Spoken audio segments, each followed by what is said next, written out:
Assalamualaikum warahmatullahi wabarakatuh. Selamat malam, salam sejahtera untuk kita semua. Om Swastiastu, Namo Buddhaya, salam kebajikan.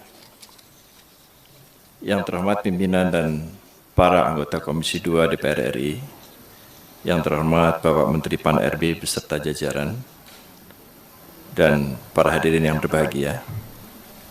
Puji dan syukur kehadirat Tuhan Yang Maha Esa, hari ini kami dapat bersilaturahmi pada rapat kerja dan rapat dengar pendapat antara Komisi 2 DPR RI dengan Kementerian Pan-RB dan BKN.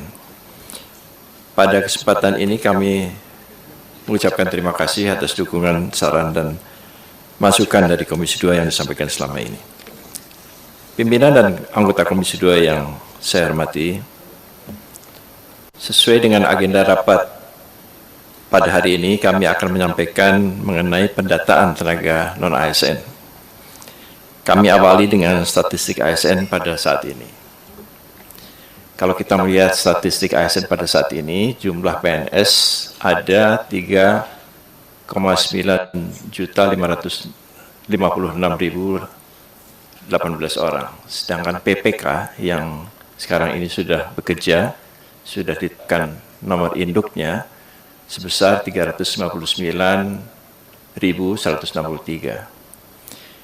Dari jumlah total itu, 54%-nya adalah wanita, sedangkan 46% adalah pria. Kalau kita melihat dari sisi usia, maka yang terbesar itu adalah PNS ASN yang berusia antara 51 sampai 60 tahun. Ini bulknya, jumlahnya paling besar, 1.494.994 orang. Pendidikan ASN, kalau kita melihat SD, SMP, SMA ini juga masih banyak. Di dalam ASN ini, yang SD masih ada 16.329, yang SMP juga masih ada 32.563. Kemudian yang pelaksana ini juga masih besar. Jadi 38% dari total ASN kita adalah pelaksana. Jadi ini gambaran ketimpangan yang ada dalam statistik ASN kita. Berikutnya. Ini adalah sebaran untuk tenaga guru dan tenaga kesehatan yang sekarang ada. Jadi semakin gelap warnanya itu semakin banyak. Jadi kalau kita lihat tenaga guru di Jawa dan tenaga kesehatan di Jawa itu jumlahnya lebih besar. Akan tapi ini bukan berarti ketidakseimbangan. Karena kalau kita melihat jumlah yang gelap di Jawa itu melayani lebih banyak orang daripada misalnya jumlah yang terang di Papua. Kalau di Jawa, ASN itu melayani satu orang ASN 50 sampai 70 orang, sedangkan di Papua hanya melayani 10 orang. Jadi ini bukan berarti ketidakseimbangan, tapi distribusi yang memang tergantung dari jumlah populasinya. Berikutnya, ini tadi sudah disampaikan oleh Pak Menteri. Jadi dari awal tenaga honorer K2 itu 648.462. Kemudian pada 2013-2014 sudah ditetapkan NIP-nya 194.830. Ini merupakan kesepakatan pemerintah dengan DPR pada waktu itu untuk menerima sepertiganya. Jadi angka itu adalah angka yang telah disepakati bersama.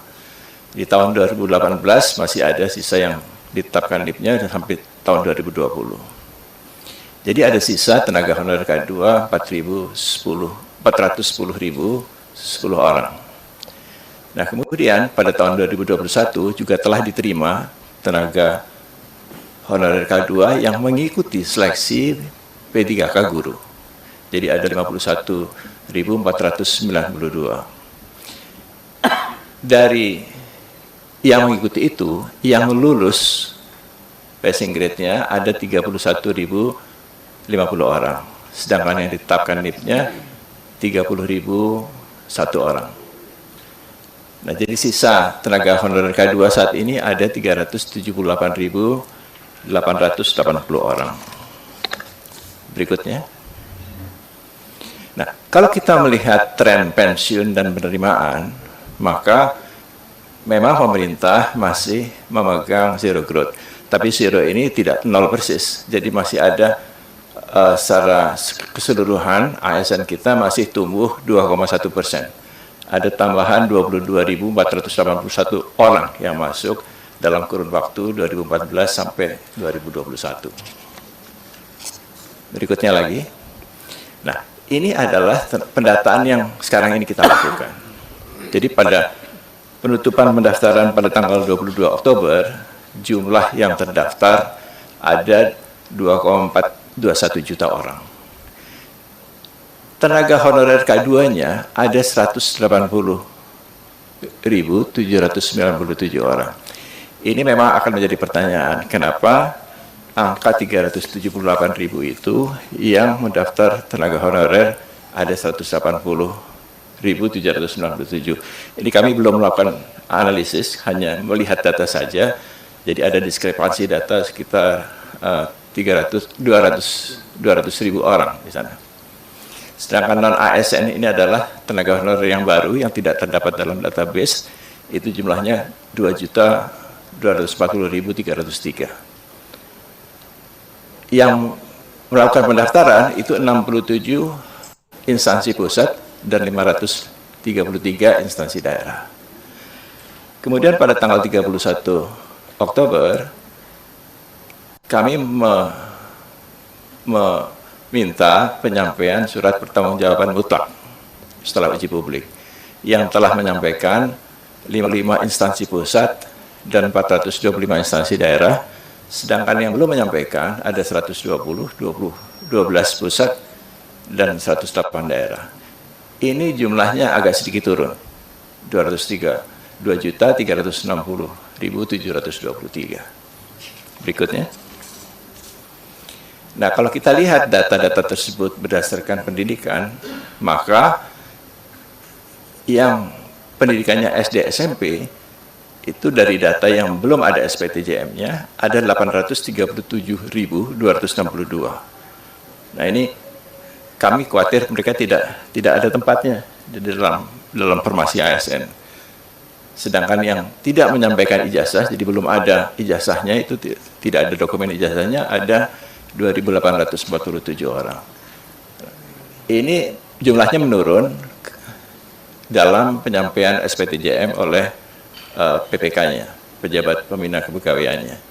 Jadi untuk yang lulusan SD SMP, diploma maupun yang tidak menyampaikan ijazah turun, akan tetapi yang sarjana itu meningkat sedikit.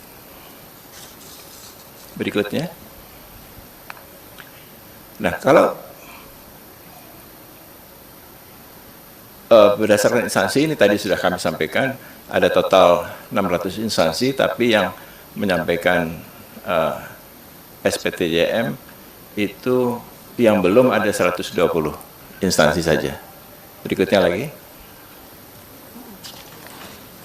Nah, kalau kita kelompokkan berdasarkan jabatan, maka jabatan untuk administrasi dan teknis ini masih besar jumlahnya. Ada 651.145 untuk teknis dan 747.869 untuk administrasi. Yang atas dan yang bawah ini, yang atas belum ada SPTJM-nya, yang bawah sudah ada SPTJM-nya. Jadi berubah turun sedikit, tidak begitu banyak. Berikutnya lagi.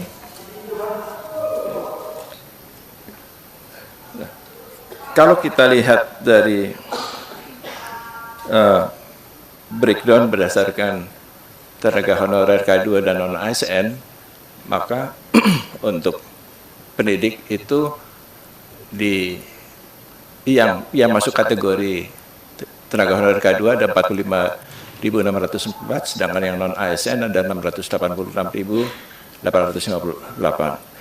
Tenaga kesehatan ini yang tenaga honorer K2 ada 2.111, yang non-ASN ini tenaga honorer yang baru, yang non-ASN itu adalah 203.188. Untuk penyuluh, ini berbagai penyuluh, ada 2.429 untuk tenaga honorer dan 72.003 untuk non-ASN. Sedangkan teknis administrasi ini masih paling besar jumlahnya. Teknis 57.733 dan administrasi 72.251 dari tenaga honorer, dan untuk non-ASN 552.722 dan 665.824. Jadi ini jumlah yang besar untuk tenaga teknis dan administrasi. Berikutnya lagi. Nah, ini kalau kita lihat dari pendidikan dan jabatan, yang berpendidikan SLTA ke bawah itu masih besar. Sedangkan dari jabatan, administrasi, dan teknisnya itu mencapai 57%. Berikutnya. Nah, dari yang mendaftar, 10 instansi pusat dengan jumlah terbanyak, itu yang paling banyak Kementerian Agama. Memang Kementerian Agama ini jumlah ASN-nya paling banyak di Indonesia. Jadi ada sekitar 230.000 ya, kalau tidak salah totalnya. Dan ini ada tambahan, mereka menginginkan 133.000 lagi. Jadi kalau ini tambung semua, itu jumlahnya akan menjadi 360.000. Dan ini 10 yang terbanyak, Bawaslu nomor 10, 7.729. Sedangkan 10 instansi daerah dengan jumlah terbanyak, itu yang paling atas adalah Provinsi Jawa Barat. Nah, kota Surabaya ini juga besar. Ini jadi agak lucu juga, kota Surabaya ini honorernya lebih besar dari banyak provinsi. Ada 17.736. Dan jumlah-jumlah dari instansi daerah lainnya. Berikutnya. Ini pengelompokan yang berbeda. Kita bisa melihat berapa jumlah perawat, bidan, asisten tenaga kesehatan, dokter, nutrisionis untuk tenaga kesehatan. Untuk tenaga pendidik ada guru dan dosen, penyuluh juga banyak sekali, penyuluh agama, penyuluh pertanian, penyuluh KB, penyuluh kehutanan. Untuk tenaga teknis ini ada tenaga pengelola, satuan pengamanan, ini satpam ini masuk ke dalam tenaga teknis, tenaga kebersihan, ini juga masuk ke dalam kelompok teknis, dan tenaga administrasi, ini baik administrasi umum, pendamping klien, operator sekolah, operator siap, dan operator dapodik. Berikutnya. Nah, ini pengelompokan berdasarkan masa kerja.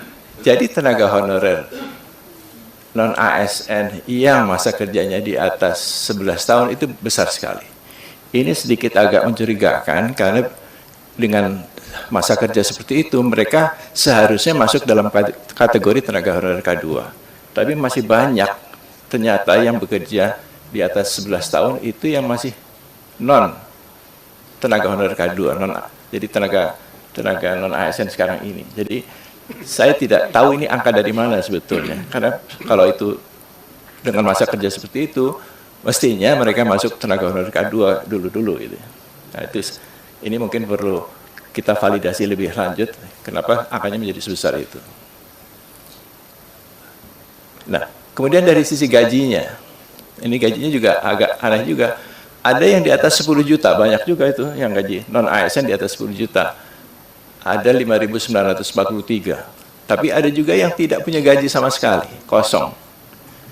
Jadi ini juga agak mengherankan kenapa mereka bekerja sebagai non-ASN tapi tidak bergaji sama sekali. Itu ada 261.023 orang.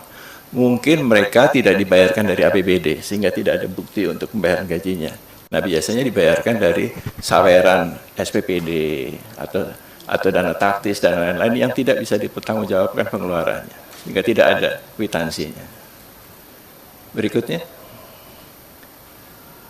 Ini tadi mungkin sudah saya lewatkan saja. Berikutnya lagi. Hah? Oh, mungkin sebelum itu gambar yang itu tadi. Sebelumnya lagi. Sebelum ini. Nah, ini ada yang diusulkan yang tidak sesuai dengan kriteria dari surat Menpan. Jadi ada yang masa kerjanya di bawah 1 tahun. Itu tidak termasuk dalam kriteria itu. Itu ada 8.159. Kemudian juga ada yang usianya di atas 56 tahun, itu juga tidak termasuk dalam kriteria surat. Itu ada 1.599 orang.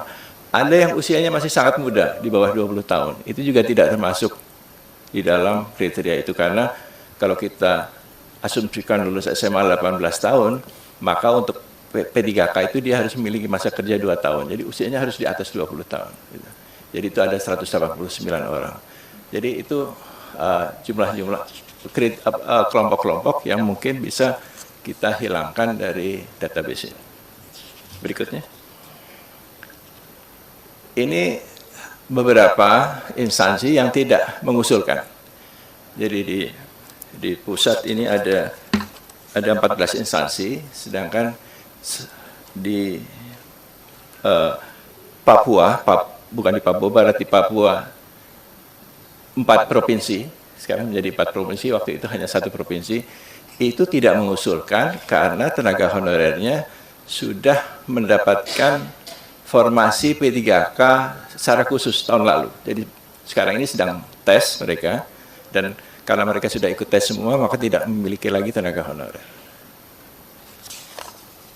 Berikutnya, yang terakhir.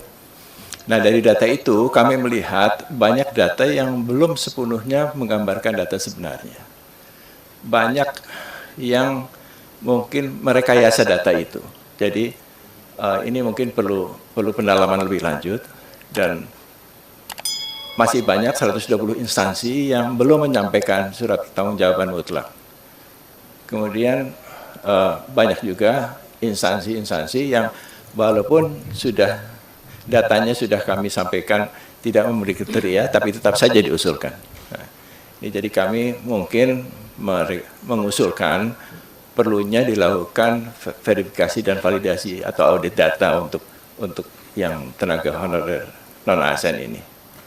Saya kira demikian, Bapak Pimpinan, anggota Komisi 2 yang terhormat, yang dapat kami sampaikan, dan atas perhatiannya kami ucapkan terima kasih. Assalamualaikum warahmatullahi wabarakatuh.